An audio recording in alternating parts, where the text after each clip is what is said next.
Alors avec cette vidéo, je vais venir vous expliquer comment je colorise mes motifs. Ce n'est pas la méthode pour coloriser avec des feutres Copic, c'est bien la mienne, c'est celle que moi j'utilise. Vous me l'avez souvent demandé, donc je vous la présente aujourd'hui. Donc tout d'abord, bien sûr, on tamponne son motif avec de l'encre Memento. C'est important hein, parce que si vous n'utilisez pas une encre de style Memento qui sèche très vite, si vous utilisez de la Versafine par exemple, c'est une encre qui ne va pas tenir face au feutre à alcool et du coup qui va se délayer avec vos couleurs de feutre Copic. Donc il faut vraiment penser à prendre la bonne encre pour tamponner votre motif. Ensuite, pour des motifs classiques qui ne sont pas trop petits, je pars toujours sur 3 couleurs, de la plus foncée à la plus claire.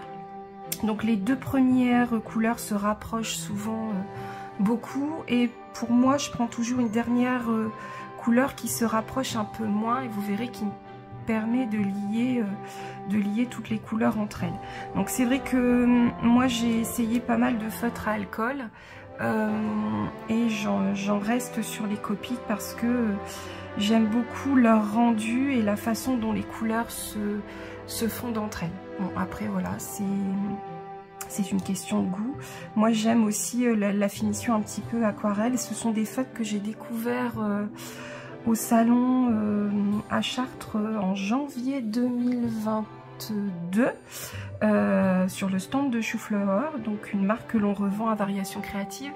Et c'est Natalia en fait qui m'a montré un petit peu le rendu avec les feutres Copic et je suis repartie de là.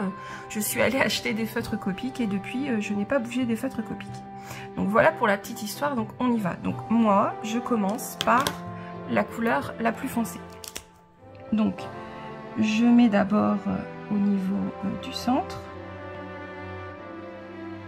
et ensuite je viens faire le contour des grands pétales.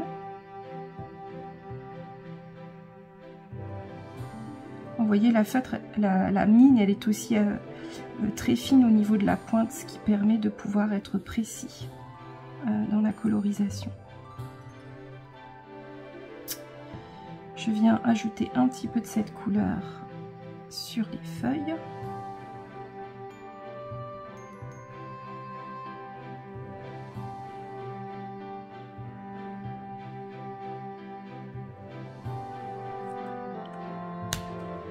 Voilà, donc ensuite je prends ma deuxième couleur du bon côté et donc je repasse sur mes couleurs les plus foncées et je m'étale. Je vais un petit peu plus loin.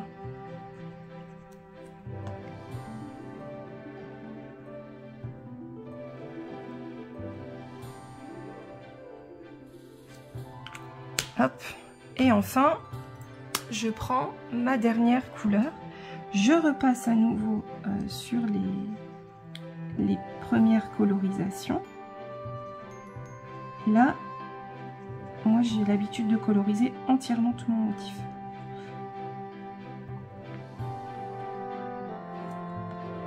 J'y vais.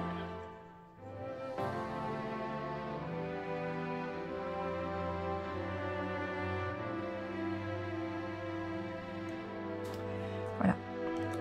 Mais je ne m'arrête pas là parce que là j'ai pas encore toutes les nuances que je veux. Je reprends mon feutre le plus foncé et en fait je vais venir remettre de la couleur sur certains éléments. Comme ici l'arrière des pétales.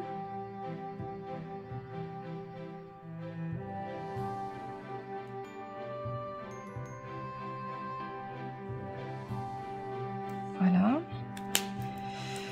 Comme cette couleur là est assez claire, je vais aller en passer une deuxième couche au niveau de mes grands pétales.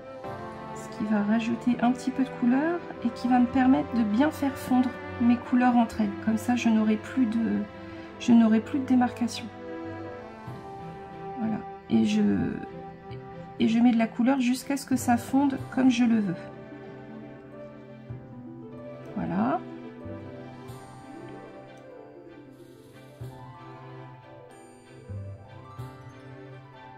Hop. Et une dernière fois, je vais revenir avec ce feutre là sur les éléments où j'ai rajouté de la couleur tout à l'heure.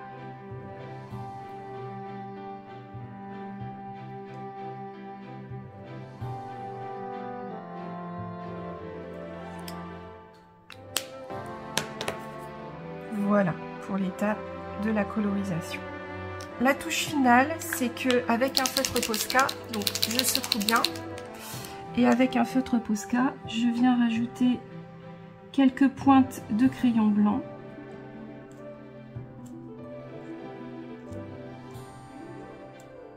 Voilà, pour apporter une touche de lumière. Et donc, une fois que le motif est bien sec, voilà ce que vous avez. Voilà pour ma façon de coloriser mes motifs avec des feutres à alcool.